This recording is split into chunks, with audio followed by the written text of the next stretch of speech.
Okay, so today we're going deep, really deep, on a figure whose name, I mean, still kind of sends a shiver down your spine, right? Yeah, for sure. Osama bin Laden. And the goal here isn't to rehash all the terrible things. We all sadly know the headlines. Right. We're going back further, like way back to his childhood, and really trying to understand how did this guy from a seriously privileged background become the mastermind behind such a horrific event? It's a huge question, yeah. It is. And to help us piece together the puzzle, we've got a transcript of this pretty in-depth YouTube documentary Okay. from the People Profiles called Osama bin Laden Mastermind of September 11th documentary. So, buckle up, folks. This deep dive is going to take us to some pretty dark places, but hopefully we'll come away with, a deeper understanding of the man behind the infamy. Yeah, I'm ready. All right, so bin Laden, right? Born March 10th, 1957. Now, you might have heard Jeddah as his birthplace, but this documentary Right. actually says it was most likely Riyadh, the capital of Saudi Arabia. Interesting. I always thought it was Jeddah.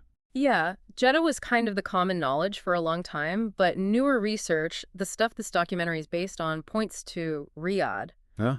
and his family. Oh boy, let me tell you, this is where things get really interesting. His father, Mohammed bin Awad bin Laden, was a Yemeni immigrant, and this guy, he founded the Saudi bin Laden Group. You might have heard of it, a massive construction company, still around today. I'm familiar with the name, yeah. Huge company. Huge. And the story behind his father's success, it's pretty wild. He arrived in Saudi Arabia basically with nothing, and through sheer, I guess you could say, business smarts, becomes a crucial contractor for King Abdulaziz ibn Saud himself, the founder of modern Saudi Arabia. So he's in tight with the royal family from pretty much the get-go. Oh, absolutely. This connection, it's not just business. It makes the Saudi bin Laden group like this essential part of building the country, especially as the oil money starts flowing. We're talking contracts to maintain, get this, Mecca and Medina, the holiest sites in Islam. Wow, that's a big deal. Talk about influence. Right. And it doesn't stop there. 1964, they land the contract to reclad the Dome of the Rock in Jerusalem. No way. Yeah, a site of huge religious significance for Muslims. So you see, this is more than just building stuff. It's woven into the fabric of religion and politics in the whole region. Sadly, the father, he dies in a plane crash in 67, but the company, it just keeps booming. Yeah, it's a powerhouse. Now, his mother, Hamida Halatis, she was Syrian from a family of citrus farmers in Latakia. Citrus farmers. Okay. Hey, but here's the thing. Get this. She married Mohammed bin Laden in 56 when she was 14. 14. 14 years old. He was 48. That's a huge age gap. Huge. And they split up shortly after Osama's born.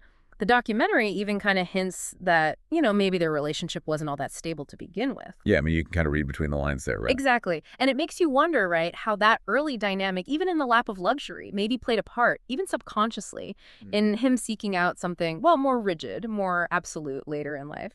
Makes sense. Seeking stability, maybe, in a world that felt anything but. Yeah.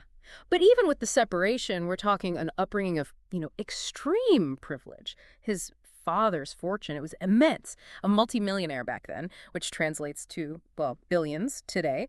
He grows up in his mother's home with his stepfather, another one of his dad's business associates, and his 4 step-siblings. But the father, he stays involved, especially when it comes to religion, pushing a very, very conservative viewpoint. So a very particular set of influences shaping his early worldview, even with all that wealth and privilege. You got it. He goes to this elite school, the al-Thagr Model School in Jeddah, even does a short stint in the West, taking an English course at Oxford in 71. Oxford, wow. Yeah, little taste of Western culture. Quite a contrast to, everything else we're talking about. Total contrast. And get this, the documentary mentions he had a pretty normal childhood, like loved football, big Arsenal fan, interested in military history. Arsenal, huh? Yeah. Didn't see that coming. I know, right? But it's alongside this crazy influential family background, the Saudi bin Laden group. I mean, this is a major player in the Arab world, super tight with the Saudi royal family. So he grows up with a foot in 2 very different worlds almost. Exactly. That's bin Laden's early life. Now let's fast forward a bit to his university years and see how his thinking starts to, well, shift. Leave us on. Okay, so 1976, he's 19, enrolls at King Abdulaziz University in Jeddah, starts studying economics, business administration. Seems like the obvious path. Right? Totally. Groomed for the family business. But then, and this is where things get interesting, his interests, they take a hard turn towards religion, poetry, Arab literature. Interesting. Quite a departure from balance sheets and profit margin. Right. And on top of that, he's already inherited a massive chunk of his father's fortune, over $30 million. So he's independently wealthy, basically free to pursue whatever he wants. Oh, yeah, total financial freedom. Yeah. And he's also started a family, married his cousin, Najo Ghanem, back in '74 when he was 17. Yeah, 17. She was his first wife. Eventually, he ends up with at least 5 wives and a whole bunch of kids, over 24. Wow. Okay, so he's deeply committed to this idea of family, traditional values, but also to religion in a very serious way. Absolutely. So while he's, technically studying business, it's pretty clear his focus is shifting. And the documentary, it really emphasizes this development of what they call his pan-Islamist ideology. Pan-Islamist. Yeah, basically the idea that all Muslims worldwide should be united politically and religiously under one banner, like a modern-day caliphate, Yeah. defending and promoting Islam on a global scale. Ah, I see. So this vision starts to take shape in his mind. Right. And alongside this pan-Islamist ideal comes, a growing anti-Western sentiment, which, if you look at the history of the Middle East at the time, it's not that surprising. Yeah, I was going to say there's a lot of historical baggage there, right? A lot. You've got the remnants of British and French colonialism after the Ottoman Empire collapses. Then the U.S. becomes more and more influential in the region. And of course, there's the creation of Israel, the constant conflict with its Arab neighbors, the Six-Day War in '67, the Yom Kippur War in '73. All this feeds into a sense of resentment and anger towards the West. Right, a feeling that Islam and the Arab world are under threat. Exactly. But the documentary, it points to one specific individual who really shaped bin Laden's thinking. Sayyid Qutb. Oh, yeah, the Egyptian scholar, Muslim Brotherhood member. That's him. And his writings, they're all about this idea of Islamic jihad against, evil in the world. He calls for a new caliphate ruled by Sharia law, and he is vehemently, and I mean vehemently, anti-Western. The U.S., to him, it's all materialism, godlessness. So Qutb's ideas really strike a chord with bin Laden. Big time. You got to wonder, here's this young guy, sees Western influence growing in his own country, in Saudi Arabia, and Qutb is saying, hey, this modernity stuff, it's corrupting, it's a threat to Islam. That message, it resonated. Powerful stuff, especially for someone already grappling with these ideas of Islamic unity and a perceived Western threat. And get this, the connection gets even more direct. Qutb's brother, Muhammad, who also became a major proponent of these ideas, guess what? He was a teacher at the university where bin Laden was studying. Whoa, so he's exposed to this ideology firsthand from someone who knew and was deeply influenced by Sayyid Qutb. Yeah, it's like this direct intellectual lineage.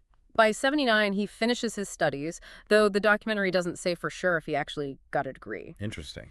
But that year, '79, it's a total game changer for the Islamic world. The Iranian Revolution happens, bam, an Islamic Republic is born.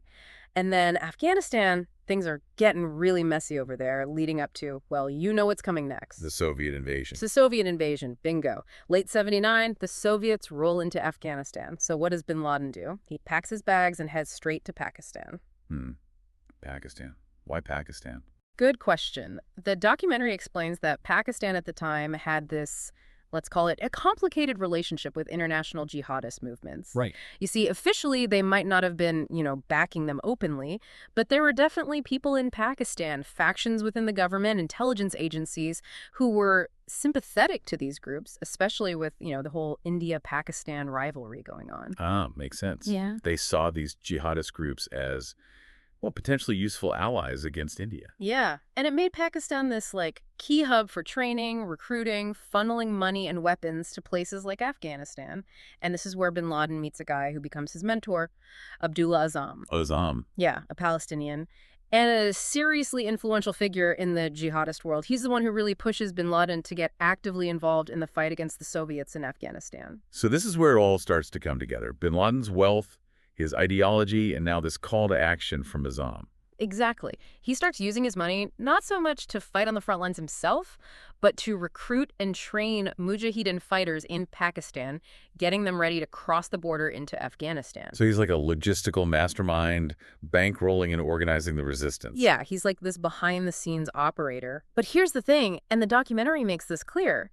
As much money as bin Laden was throwing around, it was dwarfed by the support coming from, get this, the U.S. and Saudi Arabia. Really? I thought there was this whole thing about the U.S. directly funding bin Laden back then. No, that's mostly a myth. The reality is both the U.S. and Saudi Arabia were pouring huge amounts of cash and weapons into the anti-Soviet forces in Afghanistan. Interesting. So it was more of an indirect relationship. They all had the same enemy. Right. So, Exactly. It was this weird Cold War dynamic where everyone's united against the communist threat, even if they have different end games in mind.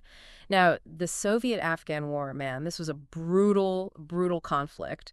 The documentary describes it as this horrific guerrilla war fought in the mountains of the Hindu Kush. A real nightmare for the Soviets, like their Vietnam. yeah, I can imagine a superpower getting bogged down in a mountainous region, fighting these incredibly determined guerrilla fighters. Exactly. They had superior firepower, they controlled the cities, but out in the mountains, it was the Mujahideen's game, and the human cost was just devastating. Millions of Afghans displaced, hundreds of thousands killed. A tragic chapter in history for sure. And bin Laden, his role starts to evolve. At first, he's focused on logistics, providing supplies, moving fighters around. But then, in 1984, he co-founds this organization called Maktab al-Khidamat, or Services Bureau, with Azam. Maktab al-Khidamat. Yeah, a mouthful, I know. Basically, their goal was to raise even more money from Arab countries, even some Western sources, to buy weapons and train even more Mujahideen fighters. Wow, so they're ramping up their operation. Big time. And by '86, he sets up his own base in eastern Afghanistan. They called it Al-Masada, the Lion's Den. This is where he personally trains hundreds of fighters. He's going from logistics to hands-on training. Yeah, becoming more and more involved, more militant. And there's this battle in '87, the Battle of Jaji. It wasn't a huge victory in the grand scheme of the war, but the documentary says it really helped build bin Laden's rep within the Mujahideen. Oh, so. Well, it got some attention from the media, including this Saudi journalist, Jamal Khashoggi. Khashoggi. That name rings a bell. Yeah, he ended up being murdered in the Saudi consulate in Istanbul years later. But back then, he was covering the war, and he wrote about bin Laden, even though they ended up on very different paths politically. Wow, that's a crazy connection. Right. But the point is, this battle, it kind of cemented bin Laden's image as a, well, capable leader, a guy who could get things done. A rising star in the jihadist world. You could say that. But now it's 1988. Things are changing. The Soviets, they're starting to pull out of Afghanistan. Gorbachev, he's realizing it's a lost cause. The U.S., they're sending Stinger missiles, which really hurt the Soviet air power. Right. The Stingers were a game changer. They were. Peace accords get signed in '88, and by '89, the Soviets are gone. But Afghanistan, it's a mess. The Mujahideen groups, they start fighting each other, and this chaos, it paves the way for, well, the Taliban. Yeah, the Taliban. But before that, before the Soviet withdrawal is even complete, bin Laden and Azam, along with some other key figures, they come together and officially form al-Qaeda. Al-Qaeda. 1988. 1988. And the documentary is very clear about this. Al-Qaeda was basically a more extreme, more radical faction within Maktab al-Khidamat. And they had much bigger ambitions. They weren't just focused on Afghanistan anymore. They wanted to kick all foreign powers, especially non-Muslim ones, out of the entire Muslim world. Wow. So their goal from the beginning was global jihad. Yeah. And they laid out their objectives very clearly right there in '88. Wage jihad against non-Muslims in traditional Muslim lands, get the U.S. out of the region, destroy Israel, and establish a strict Islamic state ruled by Sharia law. So this is the blueprint for everything that came later. The ideology, the targets, the methods. It's all there. It's all there. Chilling, right? Definitely. So the Soviet-Afghan war ends. Bin Laden, he heads back to Saudi Arabia, a hero, right? He's seen as this warrior who helped defeat the Soviets. A conquering hero. Exactly. And he goes back to the family business, the Saudi bin Laden group. But here's where things start to go south fast. How so? Well, he starts pushing for, direct confrontation with non-Muslims, anyone he sees as an enemy of Islam. And the Saudi government, they're not exactly on board with this. They've got this whole alliance with the U.S. going on, remember? Right. Oil, security, the whole 9 yards. Yeah, the Saudis are playing a delicate game, and bin Laden's fiery rhetoric, it's not helping. The documentary mentions the South Yemen civil war as an early point of friction. Bin Laden wanted to get involved. The Saudis shut him down. So he's getting frustrated, feeling like his own government is holding him back. Totally. And then comes the big one. Saddam Hussein invades Kuwait in 1990, and the U.S. leads a coalition to kick him out, Operation Desert Storm. Yep, that was huge. Massive. And for bin Laden, it's a total turning point. He is absolutely furious that U.S. troops are stationed in Saudi Arabia on what he considers holy ground near Mecca and Medina. He even goes to King Fahd himself and says, hey, let me use my Arab Legion. The guys I fought with in Afghanistan will defend the kingdom. But the king, he says no. So he's basically telling the king, you don't need the Americans. We can do this ourselves. Exactly. And it doesn't stop there. He starts publicly blasting the Saudi government for letting these infidels into the Holy Land. He tries to get the ulema, the religious scholars, to condemn the U.S. presence. He's basically burning all his bridges. He's gone full-on dissident. Totally. So what happens? 1991, he's kicked out of Saudi Arabia. Wow, so he's persona non grata in his own country? Where does he go? Sudan. Omar al-Bashir takes over in a military coup, implements Sharia law, and there's this Islamist figure, Hassan al-Turabi, who basically invites bin Laden to come on over. So he finds refuge in a country that, well, aligns more with his worldview. Yeah, Sudan becomes his new base of operations. He sets up a heavily guarded compound, training camps, even a fancy manor in Khartoum. But the U.S., they're not letting up. They label Sudan a state sponsor of terrorism and start keeping a very close eye on bin Laden. So the pressure is building. Oh, yeah. The U.S. slaps sanctions on Sudan, the economy starts tanking, and by 1996, the Sudanese government, they've had enough. They basically tell bin Laden to hit the road. So he's on the move again. Back to Afghanistan. Back to Afghanistan. The Taliban are in control now, and they welcome him with open arms. Mullah Omar, the leader, he's a big fan. And this is where things get really serious. It is. August 1996, bin Laden issues his declaration of war against the United States. The gloves are off. Big time. Yeah. He lists his reasons. U.S. troops in Saudi Arabia, U.S. support for Israel, the usual grievances. But the documentary also speculates that, losing his financial base, getting kicked out of Sudan, all this might have pushed him even further down the path of radicalization. Yeah, that makes sense. Yep. All those setbacks, they probably fueled his anger, his sense of being persecuted. And from here on out, it's all about escalating violence. Even before this declaration, there were attacks linked to al-Qaeda or inspired by bin Laden's ideology. Okay, like what? Well, there was this FBI raid in 1990. They found plans to bomb skyscrapers in New York.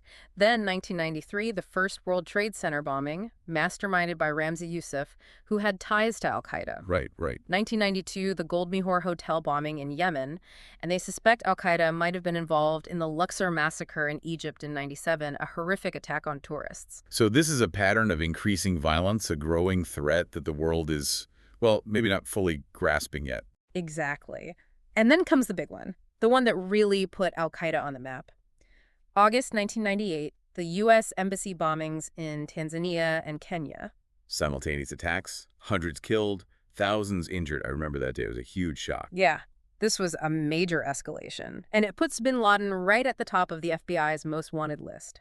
But even after this, even after all this carnage, a lot of people still underestimated the threat. It's hard to fathom the level of hatred and planning that went into something like that. And his rhetoric, it just keeps getting more and more extreme. He rants about U.S. support for Israel, for regimes he claims are persecuting Muslims in places like Chechnya, the Philippines, Kashmir. But the big one, the one he always comes back to, is U.S. troops in Saudi Arabia near the holy sites. This becomes his obsession. It's like a symbolic wound, this stain on Islam that he can't let go of. Exactly. And this is the backdrop against which 9/11 is planned. The documentary says that bin Laden greenlit the World Trade Center attack idea back in 98 or 99. It was actually Khalid Sheikh Mohammed who came up with the original plan. Khalid Sheikh Mohammed, the architect of 9/11. The one and only. And they carefully choose the hijackers, guys who spoke English, could blend in, and of course some who could fly planes. By 2000, they've got terrorist cells set up in the U.S. In early 2001, they finalized the targets, the Twin Towers, the Pentagon, and it seems like they were considering hitting the Capitol building too. It's chilling to think how methodically they planned this, how long it was in the works. And then there's the date, September 11th. A lot of people talk about the whole 9/11 emergency number thing, but the documentary actually suggests a different, maybe even more significant reason for choosing that date, the anniversary of the Battle of Vienna in 1683. The Battle of Vienna. Yeah, it was this huge battle where the Ottoman Empire, they were trying to push further into Europe, but they were defeated. So a turning point in history. a symbolic victory for the West. Exactly. And for bin Laden, choosing that date, it was like a way of, reversing that defeat, striking back at the West on the anniversary of their triumph. Wow. So he's framing this as a historical payback, a cosmic rebalancing. Heavy stuff. And then, of course, that morning, September 11th, 2001, the world changes. 4 planes, the hijackings, the crashes into the Twin Towers, the Pentagon, and then Flight 93, the passengers and crew fight back, the plane goes down in Pennsylvania, thousands dead. It's hard to even put into words the horror of that day. A day that will never be forgotten. Never. At first, bin Laden denies any involvement, but the evidence piles up, and in 2004, he finally admits it, even referencing the Beirut bombings as a justification. The U.S. responds immediately, they authorize military force, and in October 2001, they invade Afghanistan, the goal: to dismantle al-Qaeda and take down the Taliban who were sheltering bin Laden. And initially, it seems like a success. They drive the Taliban from power, set up a new Afghan government. Yeah. But bin Laden, he slips away. Yeah, during the Battle of Tora Bora, December 2001, he manages to escape into Pakistan, and he becomes this, phantom, the world's most wanted man. A ghost haunting the world. And for almost 10 years, nobody knows for sure where he is. The documentary suggests he spent most of that time in Pakistan, maybe in the Waziristan region at first, then later in that compound in Abbottabad. And it seems like he had some protection, maybe not official, but some people in Pakistan must have known where he was and helped him stay hidden. It's hard to imagine him surviving for so long without some kind of support network. Right. And all the while, al-Qaeda is still active, planning attacks around the world. So he's still calling the shots, even from hiding. It seems that way. Now, the U.S. invasion of Iraq in 2003, bin Laden used that to justify his cause, but there's no real evidence Saddam Hussein was involved with al-Qaeda. Right. But bin Laden, he saw an opportunity to sow chaos, to stir up sectarian violence in Iraq, and he jumped on it. It was a whole new front in his war. It was. But eventually, it's that compound in Abbottabad, that's where it all ends. U.S. intelligence, they spend years tracking this courier, Abu Ahmed al-Kuwaiti, and finally they figure out he's going back and forth to this super secure compound. They start monitoring it in 2010, but they never get a clear photo of bin Laden himself. So they're piecing together this puzzle, but there's still a missing piece. Definitive proof that he's actually there. Right. A lot of risk involved. But they decide it's enough. President Obama gives the order, and on May 1st, 2011, the SEALs go in. Operation Neptune Spear. The raid on Abbottabad. Yeah. One of the helicopters crashes, there's a firefight, and finally, on the 3rd floor of that compound, they find bin Laden. He's killed. The end of a long and bloody chapter. And they bury him at sea within 24 hours. No grave, no shrine for his followers. But like the documentary says, killing bin Laden, it didn't kill the ideology. Sadly not. In some ways, it's gotten even worse. Yeah, groups like ISIS, they're even more brutal, more extreme. And Islamic fundamentalism, it's spread, it's morphed. The Middle East, it's a bit calmer now, but then you've got the Sahel region in Africa and, of course, the Taliban back in power in Afghanistan. Like this Hydra. You cut off one head, 2 more grow back. It's scary. But bin Laden, he was a key figure in all this. The documentary, it argues he's probably the most significant figure in modern Islamic fundamentalism. He had the money, the connections, and that experience in Afghanistan, it really radicalized him. Yeah, Afghanistan was like this crucible, this forge, where his ideology was tempered and hardened. And then the expulsion from Saudi Arabia, that declaration of war, it all led to 9/11, an event that changed the world forever. His actions cast a long shadow. So there you have it, folks. That's our deep dive into the life of Osama bin Laden. From a privileged upbringing to becoming the world's most wanted terrorist, we've seen how personal history, global links, and powerful ideologies all converged to shape this incredibly complex and ultimately destructive figure. And for our listeners, I hope this has given you a deeper, more nuanced understanding of the forces that created this man. Because to really grapple with the threat of terrorism, we have to understand the motivations, the grievances, the twisted logic that drives people to such extremes. It's not about excusing or justifying, it's about understanding. Because only then can we hope to prevent something like 9/11 from happening again. Exactly. So here's a final thought for you to chew on. Bin Laden is gone, but his legacy lives on. What are the lasting lessons we can draw from his life, from his choices, and from the ongoing fight against extremism? It's a question worth pondering. Thanks for joining us on The Deep Dive. Thanks for having me.